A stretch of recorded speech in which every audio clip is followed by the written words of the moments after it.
Gestion des aires protégées avec African Park, c'est le thème du café environnement de ce jeudi au campus d'Abomey-Calavi. Dégustation des mets locaux, panel de discussion et réseautage ont meublé cette rencontre. On fait le point avec Arthur Wendo.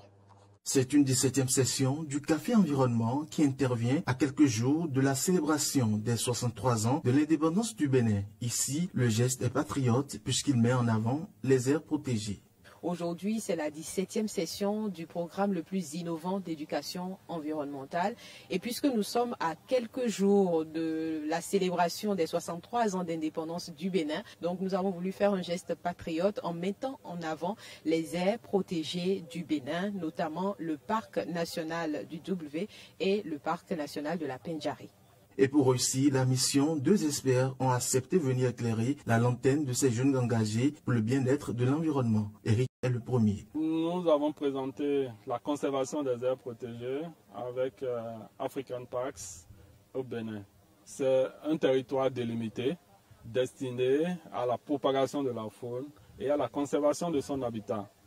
Aujourd'hui, nous avons des espèces qui sont menacées et qui sont en voie de disparition. C'est ainsi que l'homme pourrait disparaître aussi. Le second, Nazir Koutiélé, directeur du tourisme et du commerce du parc W, a passé aussi son message, mais axé sur la nuit des parcs nationaux, une initiative de African Parks. La communication sur laquelle j'ai planché concernait l'initiative La Nuit des parcs nationaux, qui est une initiative qui a été lancée par African Parks sous le parrainage du ministère du cadre de vie, et avec nos partenaires comme la NPT et le Sénagref, pour reconnecter les Béninois avec ces aires protégées-là, pour pouvoir communiquer sur les évolutions que nous avons depuis que nous sommes mandataires et que nous gérons ces parcs nationaux, pour présenter les résultats que nous avons atteints et enfin pour organiser une collecte de fonds afin d'appuyer les actions communautaires que nous menons dans la périphérie des parcs nationaux. La bonne gestion des aires protégées devient ainsi un sujet préoccupant. Heureusement que Eric, lui, a la solution. Oui, c'est de sensibiliser, comme je l'ai dit,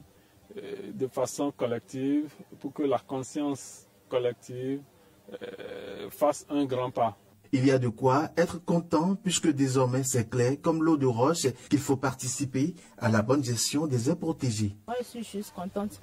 Parce que quand il s'agit de protéger l'environnement, ce n'est pas seulement là où on doit vivre ou bien notre milieu où on utilise. Il faut aussi protéger les parcs, les lieux touristiques et c'est surtout les parcs qui sont des lieux touristiques. Pour ce café environnement spécialement, je suis très contente parce que le thème du mois, j'avais déjà une idée particulière par rapport à ça parce qu'on a déjà travaillé sur les gestions des aires marines protégées. Maintenant, il s'agit des faunes. Il faut rappeler que le Café Environnement se tient tous les derniers jeudis du mois et est une initiative qui vise à protéger l'environnement.